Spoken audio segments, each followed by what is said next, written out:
வணக்கம். அனைவருக்கும் குடியரசு தின நல்வாழ்த்துக்கள். இன்னைக்கு காமாட்சி கிராஃப்ட்ல என்ன பார்க்க போறோம்னா மூவண்ண தோசை. இது என்னென்ன கலர் செஞ்சு காட்ட போறேன்னா வெள்ளை, பச்சை, சிவப்பு. இதுக்கு 3 கப் தோசை மாவு எடுத்துக்கிறணும். ஃபர்ஸ்ட் கிரீன் கலர் தோசை எப்படி செய்யலான்னு பார்க்கலாம். தேவையான பொருட்கள்: தோசை மாவு 1 கப், பச்சை மிளகாய் 2, இஞ்சி 1 துண்டு, பூண்டு 5 பல்லு, கொத்தமல்லி இலை 1 கைப்பிடி. அடுப்பை பற்ற வச்சுக்கிறோங்க. ஒரு கடாய் வச்சுக்கிட்டு 1/2 டீஸ்பூன் எண்ணெய் ஊற்றி இஞ்சி, பூண்டு, பச்சை மிளகாய், கொத்தமல்லி இலை இது எல்லாத்தையும் போட்டு ஒரு 2 நிமிஷம் வதக்கி ஆற வச்சு மிக்சியில் போட்டு அரைச்சி எடுத்துக்கிறோங்க. அந்த அரைச்ச கலவையை தோசை மாவில் கலந்து தனியாக எடுத்து வச்சுக்கிறோங்க.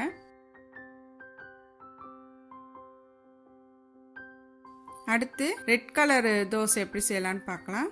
அதுக்கு தேவையான பொருட்கள்: தக்காளி 2, காய்ந்த மிளகாய் 2, சீரகம் 1/2 டீஸ்பூன், இஞ்சி 1 துண்டு, பூண்டு 4 பல்லு.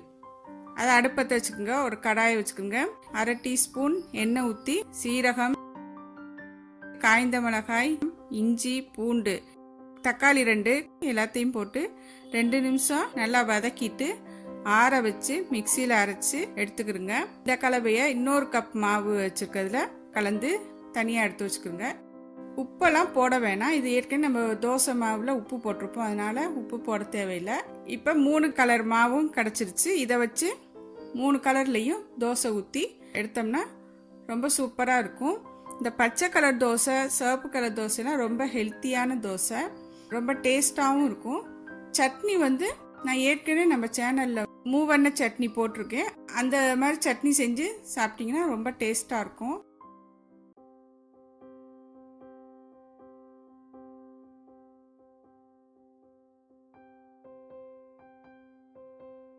நீங்களும் இது மாதிரி ட்ரை பண்ணிட்டு எப்படி இருக்குன்னு கமெண்ட்ல சொல்லுங்க.